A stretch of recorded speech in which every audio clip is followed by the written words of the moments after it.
Hi guys, how are you today? For those of you who don't know me, my name is Carrie and I'm the creator of Frolic. So don't mind the background. I'm actually sitting in my bed. I just finished doing my hair and makeup. I am going to be filming a video today for Frolic. But I had something very dangerous happen to me the other day and I wasn't going to say anything. However, the more I thought about it, if I can save somebody else's life, I'm going to do it. So I'm going to share what happened, my story. It could have ended very tragically. But anyway, let me tell you what happened.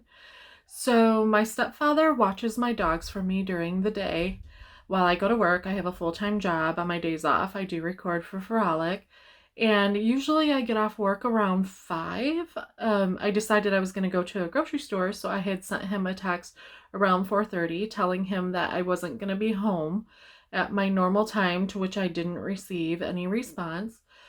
So I got off work, went to the grocery store, got all my fun goodies, and I was walking up his house. I usually enter his house through the driveway. I go around to the backyard and there's a patio and then there's a glass sliding door that leads into the house, and I can see him through the glass door, dozed off inside his chair.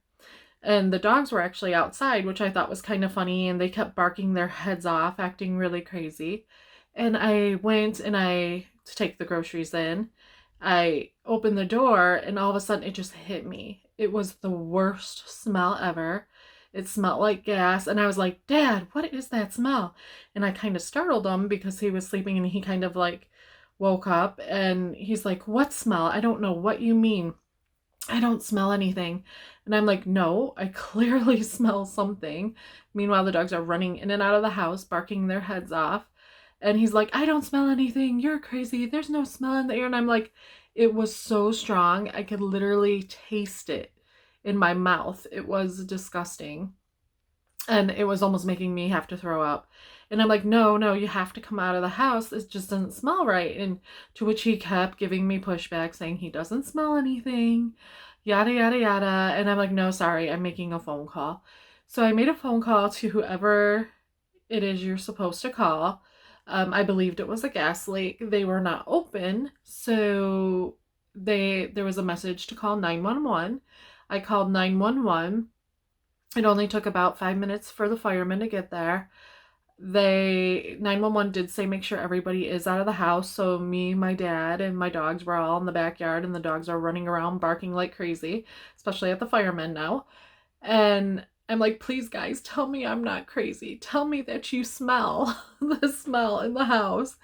And it was funny, they were carrying some tool, and I seen it as they were even walking up on the side of the house. It was flashing a red color, and they just kind of looked at each other. But I was standing like 10 feet away from the patio door.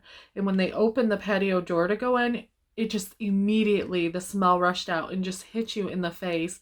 And they were like, "Yes, it is definitely gas. Everybody is to stay outside." And then they asked kind of, if there was anything done today, to which I replied my father had gotten a hot water tank installed by one of the big box hardware stores. I'm not going to mention what one. What I have learned is they do subcontract workers out to come and do stuff like that, to install hot water tanks and whatnot.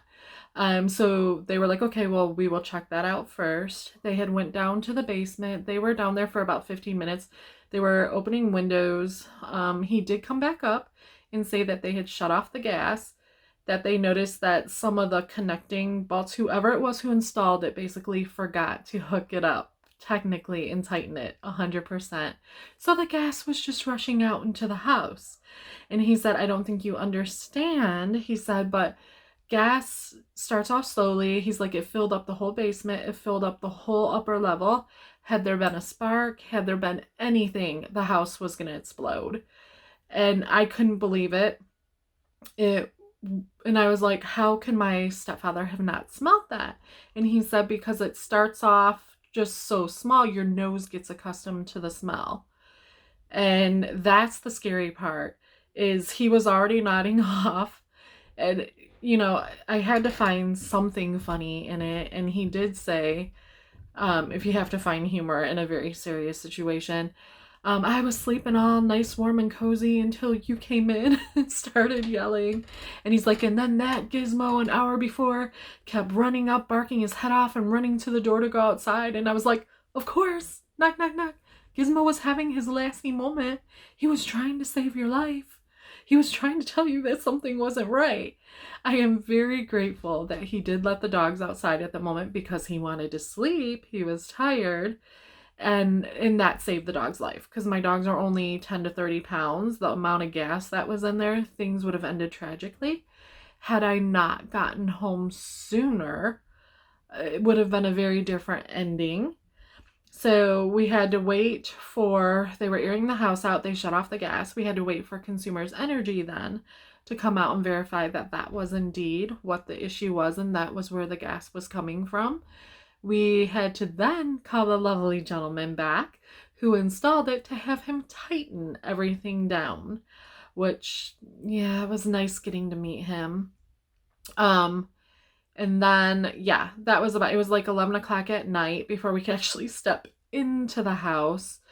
It scares me, and I just wanted to forewarn you guys because I was doing like a quick fact check. There's like 500 to 600 people who die a year due to gas leaks. And this could have easily been one of those situations.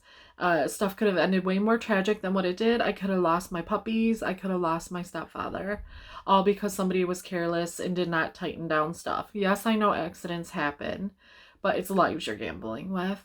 So if you ever do have work like this in the future, please make sure you physically say to whoever is installing it, whether it be a hot water tank, your heater, or a new stove or oven, make sure you're tightening those bolts because I don't want tons of gas in my house.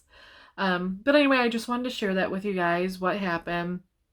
If anything, hopefully maybe it'll save somebody in the future.